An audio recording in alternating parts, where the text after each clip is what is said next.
tenemos que las pruebas Saber 11 del ICFES tienen en total 5 pruebas, las cuales están divididas en 2 sesiones. Entonces tendríamos a matemáticas con 50 preguntas divididas en 2 sesiones, lectura crítica con 41 preguntas en una sola sesión, sociales y competencias ciudadanas en 2 sesiones, en total serían 50 preguntas, y nuestra prueba de ciencias naturales, la que más preguntas tiene, tendría 58 preguntas también divididas en 2 sesiones. Finalmente, inglés, en una sola sesión, tendría 55 preguntas. Ahora, ¿qué es lo que nos va a preguntar el ICFES? Bueno, pues el ICFES básicamente nos quiere preguntar sobre el grado de desarrollo de competencias que hemos podido avanzar hasta el grado 11, donde finalizamos el bachillerato. Para ello, entonces va a hacer estas 5 pruebas más un cuestionario que es socioeconómico. Pero tengan en cuenta algo. Este cuestionario socioeconómico, que tiene 24 preguntas, no se califica dentro del puntaje general del ICFES. O sea que su puntaje global correspondería solo al de las 5 pruebas antes mencionadas. Como les había contado, tiene un total de 2 sesiones, cada una de 4 horas con 30 minutos. Más o menos ustedes tendrían 9 horas para contestar todas estas preguntas.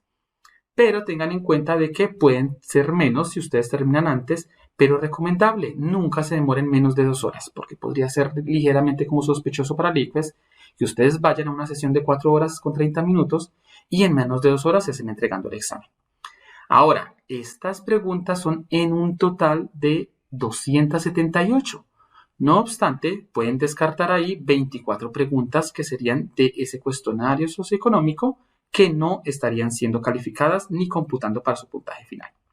Y finalmente, pues tenemos que aclarar que esta prueba Saber 11 va dirigida a todos los estudiantes del grado 11 que están finalizando el bachillerato, pero también está dirigida a las personas que ya han terminado el bachillerato o que han validado con el ICFES su bachillerato y por lo tanto quieren presentar la prueba Saber por una segunda o tercera ocasión para mejorar su puntaje respecto a una carrera específica o una universidad que le haga exigencias más altas. Ya pasando a nuestra prueba de ciencias naturales, tendremos 2 campos a detallar. Primero tenemos las 3 competencias de ciencias naturales y tenemos por otro lado los 4 componentes en los cuales se va a estar preguntando con cada una de estas competencias. Entonces, empecemos por el lado izquierdo. La indagación. Esta es una competencia general para cualquiera de los componentes químico, físico, biológico o de ciencia, tecnología y sociedad. Y la indagación lo que hace es preguntarte por cómo tú manejas las generalidades de la indagación o el método científico que incluyen las observaciones, el reconocer o generar preguntas, el seguir procedimientos que estaría relacionado con la experimentación, es decir, siempre que vean una pregunta con experimentación o un experimento tal, básicamente es una pregunta de la competencia de indagación, y finalmente formulación de predicciones como hipótesis o conclusiones respecto a ciertos experimentos. Ya la segunda competencia sería la de explicación de fenómenos. Aquí nos encontramos con el desarrollo de la capacidad para analizar críticamente argumentos. Entonces tengamos en cuenta, explicación de fenómenos siempre nos va a exigir mucho en torno a la argumentación, no en simplemente a emitir conceptos. Pero argumentación que está muy relacionada con fenómenos que explican, que están explicados por modelos. Modelos, obviamente, que están teóricamente sustentados. Y finalmente, pero no menos importante, tenemos la competencia del uso comprensivo de ese conocimiento científico. Es decir, ya no vale de nada tener conocimientos netos, sino la forma en la que se usan esos conocimientos y más desde el área científica. Es decir, te van a preguntar y tener en cuenta la capacidad que tienes para comprender y usar esos conceptos que ya debes tener, pero también basados en teorías y modelos para solucionar problemas. Es decir, el uso comprensivo del conocimiento es basado en una función específica como el solucionar un problema. Por otro lado, entonces tenemos los 4 componentes. El de CTS, Ciencia, Tecnología y Sociedad, tiene algo súper especial y es que Es un componente multidisciplinario o interdisciplinario porque van a estar relacionando siempre 2 o 3 componentes, por ejemplo, el químico y el biológico, o el químico y el físico, o incluso los 3 juntos. Y generalmente está relacionado con problemáticas que se pueden presentar en la sociedad por la influencia o el desarrollo de la ciencia y la tecnología que se ha venido avanzando hasta cierto punto.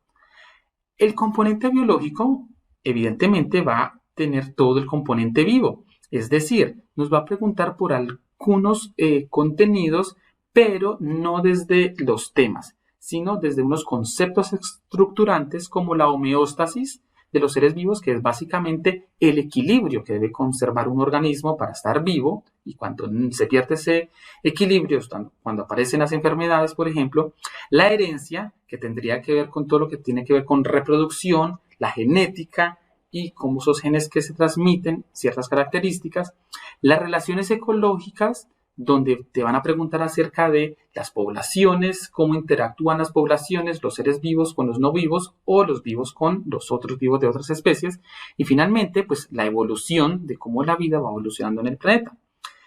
Por otro lado, tenemos el componente físico, o sea, el de la física, donde nos preguntarán sobre cinemática y dinámica, es decir, todo lo que tiene que ver con la mecánica y el movimiento o la estática, las formas de energía, por ejemplo, la potencial o la cinética, las ondas, aquí incluiría ondas electromagnéticas o ondas mecánicas, o sea, los efectos ondulatorios como la luz y el sonido, el electromagnetismo y la transformación y conservación de la energía. Ahí caen algunas preguntas de tipo con circuitos o de electricidad.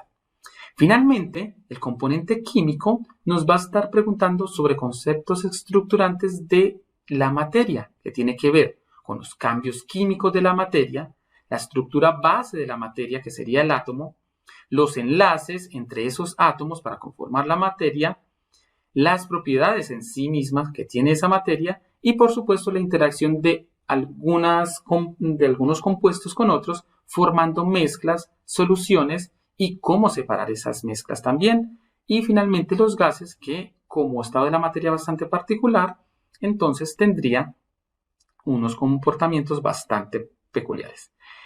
Esta es nuestra primera parte de esta clase. A continuación vendrán 4 partes más donde veremos los 4 niveles de desempeño que el IFES espera que ustedes tengan, y en cada nivel de desempeño voy a explicar algunas preguntas que están en ese nivel y cómo se podrían abordar para contestarlas correctamente dentro del examen.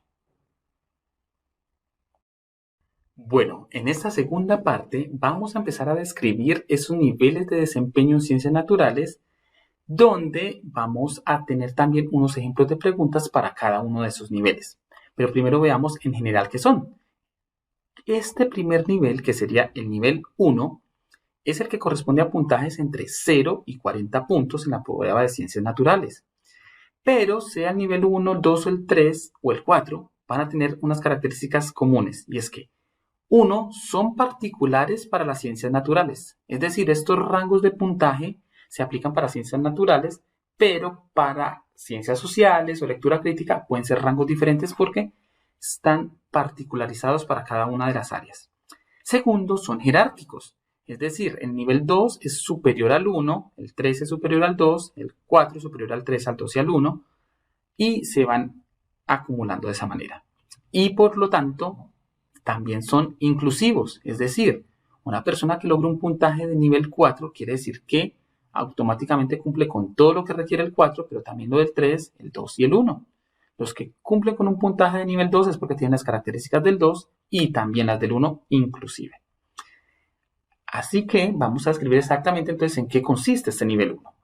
Aquí se dice que un estudiante es capaz de hacer lo siguiente: reconocer información explícita, o sea, no hace mucha inferencia, simplemente lo más explícito que esté representado de manera ordenadita en tablas o gráficos. ¿Listo? Y con un lenguaje cotidiano, no un lenguaje tan científico. Y segundo, se dice que una persona en este nivel pues también puede leer una sola variable independiente, o sea, como que las relaciones causa-efecto o multivariables no se les van a dar.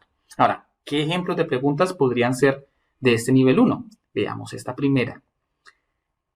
Dice que a continuación se listan ingredientes para preparar un postre. 250 gramos de harina, 400 ml de leche, 50 ml de aceite a 75 grados centígrados y 3 huevos. Pero miren la pregunta tan directa. ¿Cuál de los siguientes instrumentos permite tener la medida exacta de la leche? Entonces, fijándonos solamente en la leche, porque la pregunta es muy puntual, tendríamos que la leche, por estar en mililitros, que es una medida para líquidos, sabemos que solamente hay uno de estos 4 instrumentos, sin necesidad de saber ni siquiera qué son mililitros, sin saber qué son grados centígrados. Sabemos que lo único que nos sirve para medir líquidos va a ser el vaso de medidas. Así que esa sería directamente la pregunta y su respuesta. Ahora, otro tipo de pregunta, con mucho más texto en lugar de tantas gráficas. Nos dice que un agrónomo estudia el lugar con las condiciones óptimas para la producción de maíz en una región determinada y que debe medir ciertas variables meteorológicas en distintos lugares para estar seguro de su elección. Entonces, esas variables son precipitación, temperatura y cantidad de horas de luz solar en el día. Ahora, la pregunta es muy directa. ¿Cuáles son las unidades estándar en las que debe registrar los datos de estas variables? De las 3 variables, precipitación, temperatura y cantidad de horas de luz. Entonces ya sabemos que precipitación, como es el agua, es de la lluvia, tiene que tener una medida de volumen, o sea, como litros, mililitros, centímetros cúbicos. Temperatura, pues las unidades estándar son grados, grados centígrados, grados Kelvin, grados Fahrenheit, pero siempre van a ser grados. Y la cantidad de horas de luz, pues sus unidades van a ser las horas. No hay nada que buscarle.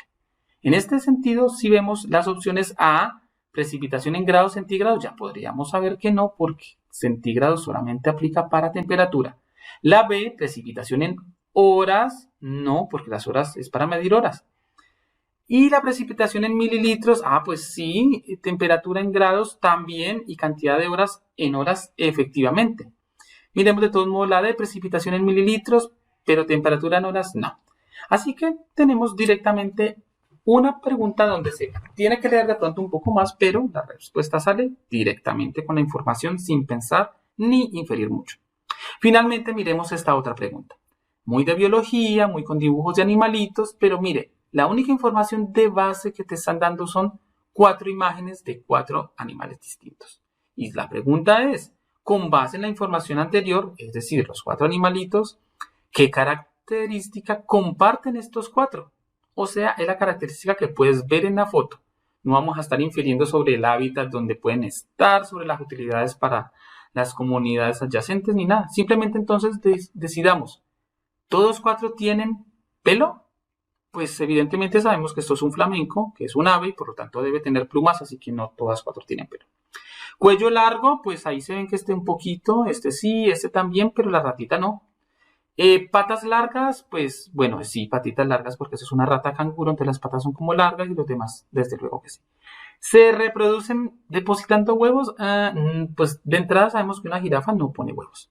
Entonces miren que muy directamente se puede saber que la respuesta correcta equivale a las patas largas, que son evidentemente lo que nos muestran las 4 imágenes de los 4 animales, directamente sin inferir y porque la información está muy ordenada. Entonces, esto sería el nivel de desempeño número 1 para la ciencia. Tenemos el nivel de desempeño en ciencias naturales número 2. En este nivel se encuentran las personas con puntajes entre 41 y 55 puntos y siguen siendo igual que el anterior. Sigue siendo particular, jerárquico e inclusivo. Pero entonces, ese tiene un poco más de requisitos para poder estar en este nivel de desempeño.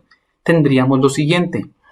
En este nivel las personas o los estudiantes identifican ya patrones y características a partir de la información que se le da en textos, gráficos o tablas. Relaciona esquemas con nociones básicas del conocimiento científico, es decir, de un lenguaje cotidiano pasamos a un conocimiento científico ya con un poquito más de detalle. Establece predicciones a partir de datos en las tablas. Predicciones, es decir, como a inferir sobre una información, sacar una información adicional que no esté expresa en la tabla. Pero solamente cuando esas tablas esquemas presentan patrones, es decir, es una inferencia muy obvia dentro de la tendencia que pueda haber en esas tablas. Y obviamente también hay ciertas preguntas donde se deben ordenar las gráficas o las tablas porque nos dan opciones de respuesta, todas con tablas que nos señalan cuál sería la mejor opción de ordenar esa información previa. Entonces miremos algunos ejemplos de estas preguntas del nivel de desempeño 2. Tenemos esta pregunta donde dice que una estudiante desea conocer las proteínas presentes en la sangre. Para ello, emplea una técnica que las separa de acuerdo a su peso molecular y produce una respuesta en diferentes instantes de tiempo, cada vez que una proteína es detectada. Ella obtiene los resultados mostrados en la siguiente gráfica, en donde cada pico representa una proteína diferente. Es decir, aquí tenemos un primer pico donde está la proteína W, que tiene un peso de 400 kilodaltons, pero a usted no le importa qué es un kilodalton, simplemente aquí le dicen que el KDA es una unidad de peso molecular y aunque usted no sepa qué es eso, no lo va a necesitar para responder. ¿Por qué? Porque es una inferencia obvia la que te pedirían hacer. Tenemos aquí otro pico, la proteína X de 130 KDA, la proteína Y de 100 y la proteína Z de 50. Y mire que cada una se va presentando sus picos a medida que va aumentando el tiempo. Ahora, la pregunta está basada en una proteína con un peso molecular de 120 kilodalton podrá separarse en un tiempo. Entonces observen lo siguiente. Vamos a tener el valor que nos piden predecir de 120 en qué tiempo. Pero nosotros aquí ya tenemos de referencia obvia otras proteínas que están muy cerca, como por ejemplo, una proteína que pesa 130 y una proteína que pesa 100. Ahora, el ICFES no nos va a pedir que le demos un valor absoluto o exacto. Simplemente sabemos que si la de 100 más o menos sale a los 35 minutos y la de 130 a los 25 minutos, pues una de 120 que está entre 130 y 100, pues debe estar por aquí, o sea, entre 25 y 35.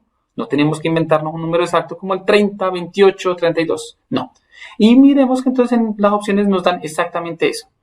¿Entre 25 y 35? Sí, exactamente. ¿Entre 5 y 25? Pues no, entre 5 y 25 saldría una proteína que tenga un peso entre 400 y 130. Entre 35 y 45, pues una proteína que tenga un peso entre 100 y 50. ¿Cierto?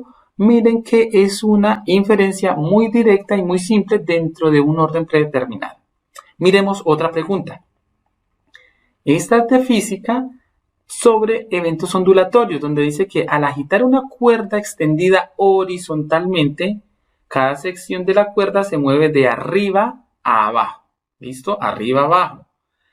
En dirección perpendicular, o sea, cruzada, a la dirección de propagación de la onda. ¿Por qué? Porque la onda de la cuerda va de un lado a otro, mientras que la cuerda se está moviendo de arriba a abajo. Esto se dice que se llama un ejemplo de onda transversal. En contraste, o sea, lo opuesto, en una onda longitudinal, las partículas del medio vibran en la misma dirección en la que se propaga esa onda. Un grupo de personas quiere representar una onda pero longitudinal, no transversal sino longitudinal. Para esto se ubican como muestra la figura. Entonces mire que las personas están ubicadas evidentemente una detrás de otra. No una al lado de otra, sino una detrás de otra. Y nos dice que la fila representa el medio de propagación y cada persona representa la partícula de ese medio de propagación. Para lograr representar el movimiento que debe hacer la primera persona, o sea, digamos este señor Calvito, seguido por el otro señor, la señora y el de acá, el primer movimiento que hace este señor para que los demás lo repitan sucesivamente, ¿qué sería? Miren entonces algo detalladísimo. Nos dicen que la onda que nos ejemplificaron con la cuerda que va de un lado a otro, pero que se mueve de arriba a abajo, es transversal. Pero nos piden cómo se deberían mover esas personas para representar una longitudinal. Y aquí nos dan una palabra clave. En contraste.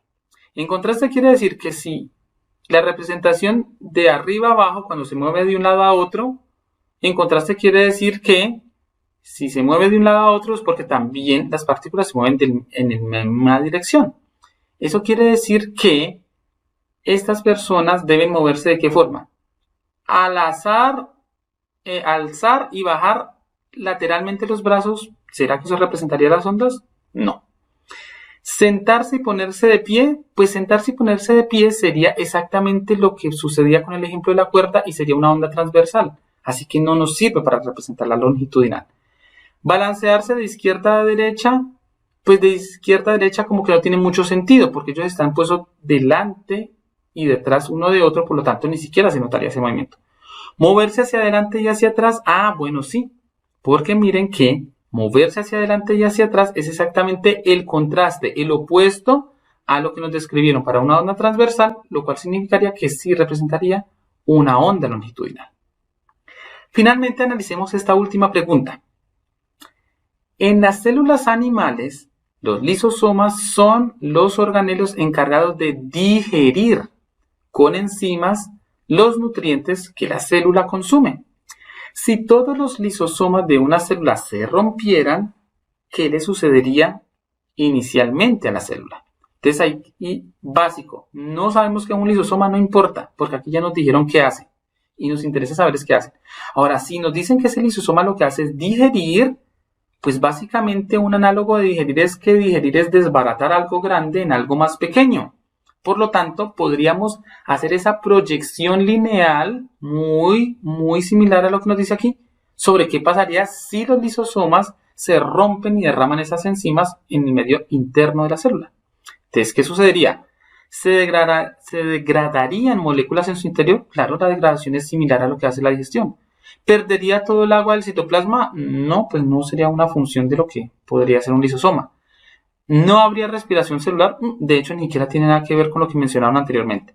¿No se formarían proteínas? Pues tampoco nos hablaron de que los lisosomas intervenían en la elaboración de proteínas. Eso quiere decir que la degradación es una inferencia directa del concepto de digerir y eso es lo que nos preguntan en nuestro nivel de desempeño 2. Bueno, y avanzamos ahora hasta nuestro nivel de desempeño número 3 en ciencias naturales. Aquí se ubican las personas con puntajes entre 56 y 70, que es un puntaje ya bastante bueno. Y como les decía, siguen siendo los niveles particulares, jerárquicos e inclusivos, pero lo que incluye esta vez es un poquito de más alto nivel. Observemos la descripción. Dice, aquí las personas ya establecen relaciones causa-efecto. O sea, ya directamente hay que equipararse al describir causas-efectos usando ya conceptos mucho más elaborados como las leyes o las teorías científicas. Interpreta gráficas y tablas, modelos para hacer predicciones. O sea que aquí las predicciones ya son mucho más exigentes. Pero miren esto. Establece relaciones entre conceptos, leyes y teorías científicas con diseños experimentales. Entonces aquí van a notar que hay muchas preguntas que tienen que ver con la competencia de indagación, donde preguntan sobre cómo se deben hacer ciertos experimentos, qué resultados y el análisis de esos resultados. Finalmente, hay un detalle bastante particular y es el de el planteamiento de las hipótesis. Las hipótesis son como esas predicciones, pero ya bien elaboradas, que nos conllevan a desarrollar experimentos y obtener conclusiones sobre una observación o una pregunta que se tenga de acuerdo al método científico. Ese método científico se va a trabajar en detalle en la primera clase de biología y las ciencias naturales, cuando se inicien formalmente las clases de áreas. Entonces miremos qué tipo de pregunta, por ejemplo, hay. En esta pregunta dice que hay un modelo que representa la relación entre la altura y la cantidad de partículas. Entonces de entrada mire que aquí la complejidad inicia porque es un modelo donde los puntitos son las partículas del aire y vemos que en alturas diferentes como 30 kilómetros pues hay pocas partículas, en 0 kilómetros o 5 pues hay bastantes partículas. Entonces miren lo que nos dicen. Una olla con agua hirviendo a una temperatura de 100 grados centígrados cuando la altura es de 0 kilómetros. O sea, eso es como cuando ustedes están al nivel del mar. Teniendo en cuenta que el punto de ebullición corresponde a la temperatura a la cual la presión de vapor del gas igual a la presión atmosférica, es decir, ese agua adquiere una temperatura que el agua que se evapora tiene una presión igual y superior a la del vapor o el gas del aire que está alrededor de esa olla que está hirviendo. Entonces, dice que si se pone a calentar la misma cantidad de agua a una altura de 25 kilómetros, y aquí vamos a ver entonces el contraste. Nos dijeron 0 inicialmente, ahora tenemos que hacer una predicción para 25 kilómetros. Puede afirmarse que ese agua, ¿qué va a pasar con ese agua a 25 kilómetros? Pues ya dijimos que en 0, por tener esta presión de partículas, va a hervir a los 100 grados centígrados. ¿Qué pasará entonces a 25? Entonces, mire, tenemos una primera opción que dice hierve a una temperatura menor que 100, porque la presión es menor a esa altura. Eso es muy probable. Hierve a una temperatura mayor que 100 porque la presión es menor a esa altura. No, la verdad es como no muy probable que hierva a una mayor temperatura si la presión es menor. Nunca hierve porque en esta altura hay muy poca cantidad de aire. Pues sí hay muy poca cantidad de aire, pero el agua va a hervir en algún momento, así se necesite más temperatura.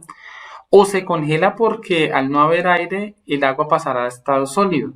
Eso la verdad pues va a ser lo menos probable, empezando porque en el enunciado no habla nada de eso. Eso quiere decir que las dos más probables van a ser la A y la B. Pero entonces, cuando nos dicen punto de ebullición corresponde a la temperatura a la cual la presión del vapor del gas del agua que está hirviendo igual a la presión atmosférica o del aire, de la atmósfera que está alrededor. A 25 grados, miren que hay muchas menos partículas. Por lo tanto, al haber menos partículas va a necesitar menos temperatura para hervir porque tiene que vencer menos presión de otras partículas que hay alrededor. Por lo tanto, lo más correcto es que hierva a menos de 100 grados porque hay menor presión en esta altura. Eso quiere decir que a mayor altura el agua cada vez va hirviendo a menor temperatura, como por ejemplo, hierve a una temperatura en Buenaventura, que serían 100 grados, pero en Bogotá la temperatura para que hierva el agua de verdad es menor porque está a 2.600 metros más alta. Pero miren que son inferencias un poco más elaboradas siguiendo un modelo previo que te están dando. Sigamos con la siguiente pregunta de ejemplo. Un bloque de hielo seco que es, como lo dice ahí, CO2 congelado o solidificado, cambia de estado sólido a gaseoso en condiciones ambientales. Es decir, es hielo seco, no se derrite y forma agua, pasa de un sólido a un gas directamente. Este cambio de estado determina un cambio en la densidad del CO2. Teniendo en cuenta la información anterior, tras el cambio de estado, la densidad de CO2 disminuye porque, entonces miren, la densidad está relacionada con la masa y el volumen que ocupa. Y ya nos han dicho que este cambio de estado determina un cambio en la densidad de CO2. Claro, porque cuando es un sólido está compacto, o sea que tiene una densidad más alta porque tiene una masa determinada en un volumen reducido, mientras que cuando se vuelve gaseoso, automáticamente se expanden las moléculas aunque siga siendo la misma masa. Entonces miren que es un modelo de los cambios de estado ejemplificado para un modelo específico que sería el del CO2, y las opciones que tenemos son: la densidad del CO2 disminuye porque la masa del CO2 disminuye. Eso no pasa porque aquí estamos hablando de un mismo bloque de CO2, su masa sólida o gaseosa sería la misma. La distancia entre las partículas y el volumen aumenta, eso sí es posible, porque recordemos que en el estado gaseoso las partículas que están ordenadas en estado sólido o semiordenadas en estado líquido lo que hacen es que se dispersan y se distancian lo más posible. C, la distancia entre partículas disminuye, no porque si disminuye es que antes se estaría enfriando, y la distancia entre partículas aumenta y la masa disminuye. No, sí aumenta la distancia entre partículas, pero la masa es constante. En este caso, entonces, nuestra opción correcta es B. B, que nos dice que esa densidad disminuye por esta razón. Entonces, mire que ahí estamos hablando también de la identificación de causa-efecto. ¿Cómo se disminuye una densidad por el aumento del volumen en un cambio de estado. Miremos una última pregunta de ejemplo que sería esta. Un investigador sumerge un detector de sonido en el agua para grabar los sonidos emitidos por los animales. Ese detector muestra la longitud de onda, la frecuencia, la velocidad de propagación de esa onda y la distancia a la que se produce el sonido. Ese investigador saca ese detector del agua y registra un sonido, ya estando fuera del agua. ¿Cuál cambio de las variables mencionadas le permite asegurar al investigador que el sonido se transmite por el aire, ese último sonido se transmite por el aire y no por el agua? Entonces observemos algo. Si las 4 variables son longitud, frecuencia, velocidad y distancia, miren las opciones que tenemos. Longitud de onda, frecuencia, forma de onda y la velocidad. Tengan en cuenta, preguntas de nivel 3 y 4 van a ser muy susceptibles de que usted pueda hacer eliminaciones. Por ejemplo, la forma de la onda no nos dice nada porque es que ni siquiera es una variable que se tomó. Así que usted ya descártela, ya le quedarían solamente 3.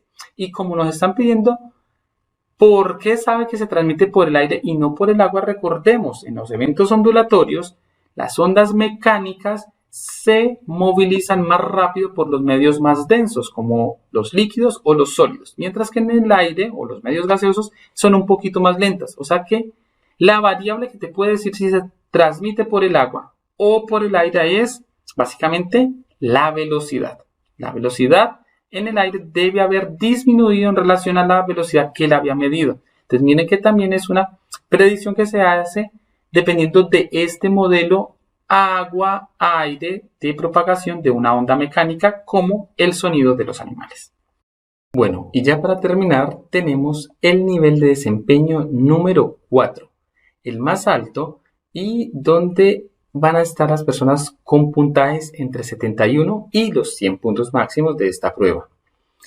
En este nivel de desempeño número 4, ya la persona debe estar en capacidad de plantear preguntas, pero no cualquier tipo de preguntas, sino preguntas de investigación desde las ciencias naturales. También debe estar en la capacidad de establecer conclusiones, es decir, de acuerdo a alguna experimentación planteada, un diseño de experimento, unos resultados, puede plantear conclusiones. Puede ya no solamente relacionar causas-efectos, sino contrastar esos modelos en términos de las ciencias naturales. Pero además de eso, ya también puede enfocar esa información que se le da hacia la resolución de problemas, pero haciendo uso de esos conceptos, leyes y teorías desde las ciencias naturales, no en un lenguaje o una forma tan cotidiana. Así también como comunicar los resultados y analizar los fenómenos. Entonces, veamos 3 preguntas donde nos ejemplifiquen este nivel que es el más alto y donde va a ser necesario que a veces tengamos en cuenta ciertos tips para responderlas y que se nos facilite un poquito más. Entonces, nivel 4 de desempeño en ciencias naturales tenemos una pregunta donde nos habla sobre la conductividad. Y observen lo siguiente. La conductividad de una disolución es la capacidad que tiene esta para conducir la corriente eléctrica.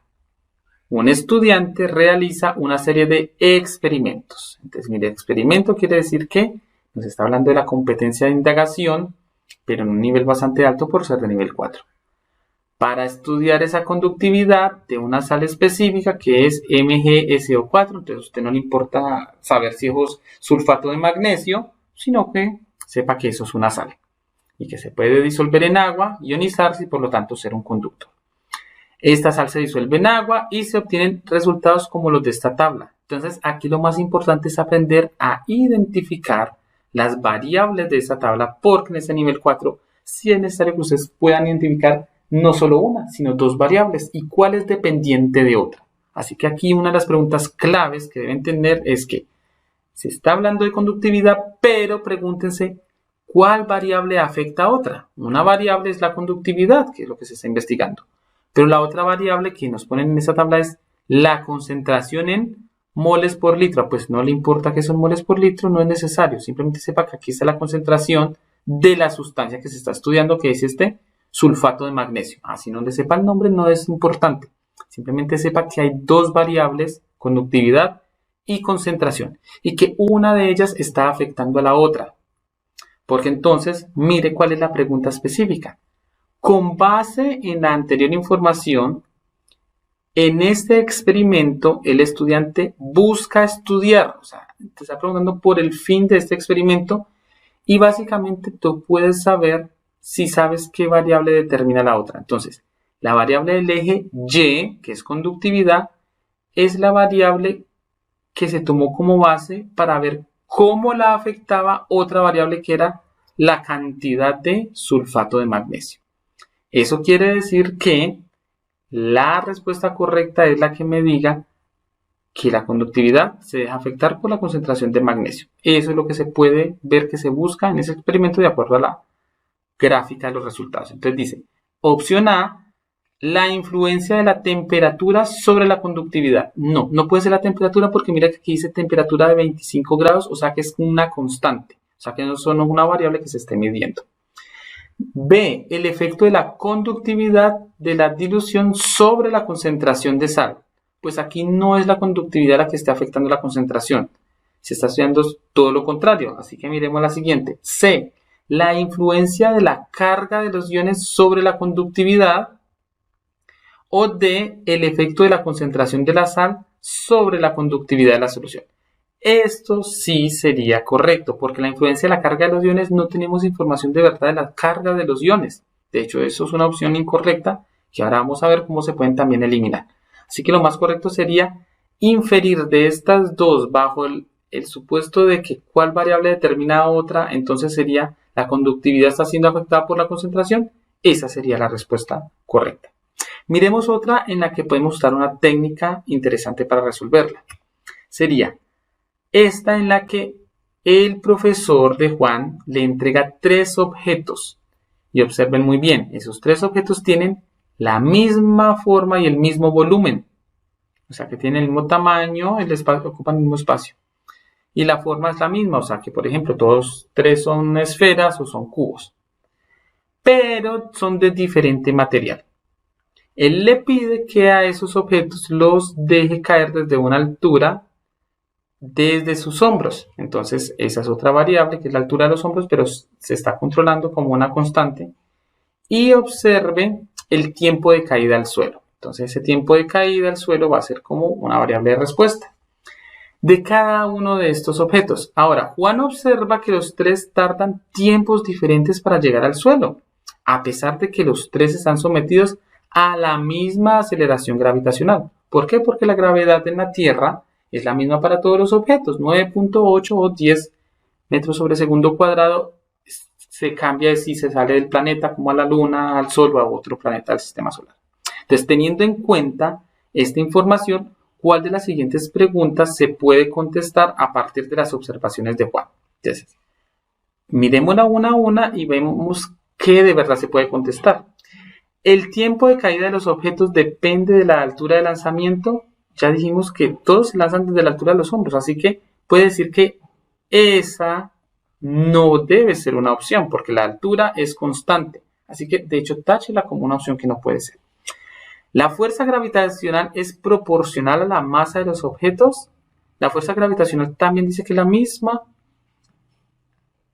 La aceleración es la misma, pero la fuerza gravitacional sí tiene que haber una interacción entre la aceleración y la masa del objeto. Entonces, esta sí es posible porque la masa podría ser diferente en la medida en que tenemos diferentes materiales para cada objeto. Podría ser madera, podría ser metal, podría ser plástico, y eso crearía diferentes masas para cada objeto. O sea que esa tiene mayor posibilidad. C. La fuerza neta que actúa sobre cada uno de los objetos es diferente. No, de hecho no tenemos información sobre ninguna otra fuerza excepto la gravedad que podríamos inferir por la aceleración. O sea que esta fuerza neta tampoco se puede calcular. Y la forma de los objetos está relacionada con diferencias. Bueno, ya de hecho, con que me diga fuerza, sabiendo que la forma y la forma era igual para todos, pues táchela. Entonces miren que la que suponíamos que podía ser, sí es la cierta. La B sería la respuesta correcta. Y esta entonces sería una pregunta de nivel 4 en la cual puedes utilizar el descarte bajo ciertos elementos para llegar a la respuesta correcta. Finalmente concluyamos con esta pregunta de biología, donde nos van a mostrar una tabla con una información y un experimento que se hizo. El objetivo de una práctica es la detección de almidón en la papa, utilizando el Lugol como colorante, es decir, el Lugol es un químico que tiñe el almidón. Se realizan 4 experimentos con las condiciones que se muestran en la tabla. Entonces aquí está el experimento 1, 2, 3, 4 y nos dice qué se le puso a cada uno de esos experimentos, si agua, Lugol, papa o solución de almidón y en qué cantidad. En esta práctica el experimento 4, entonces listo, ya nos tenemos que ubicar directamente en el 4 para saber qué tiene puntualmente este. ¿Por qué es importante ese experimento 4? Lo que él tiene de diferente a todos los demás es que observen, es el único que tiene la solución de almidón puro.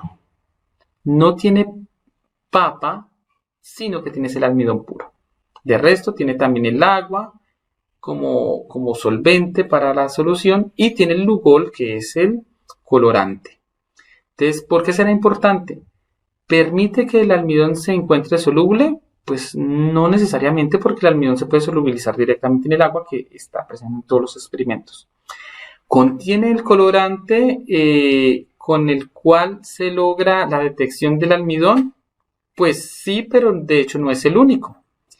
El AC nos dice que contiene más almidón que el que contiene la papa. Pues de hecho no podemos saber porque esto es una solución, la papa siempre viene en gramos, o sea, es una cuantificación que no nos daría la posibilidad de identificar en esta cosa. Pero la D dice que permite establecer el color esperado para la detección de almidón. Es decir, si el Lugol va a colorar el almidón presente en la papa, también tenemos que saber de qué color se va a poner, porque puede ser que el Lugol esté marcando un color de otro químico o de otra sustancia, otra biomolécula dentro de la papa. Por lo tanto, este experimento 4 es lo que se considera como un control positivo, donde nos da el valor, o en este caso, la coloración de lo que debería ser de acuerdo a lo que queremos leer. Entonces, efectivamente, la respuesta correcta sería D. Permite establecer cuál sería el color exacto de cómo Lugol tiñe el almidón y emparejarlo con los experimentos que contienen la papa. Ciencias naturales.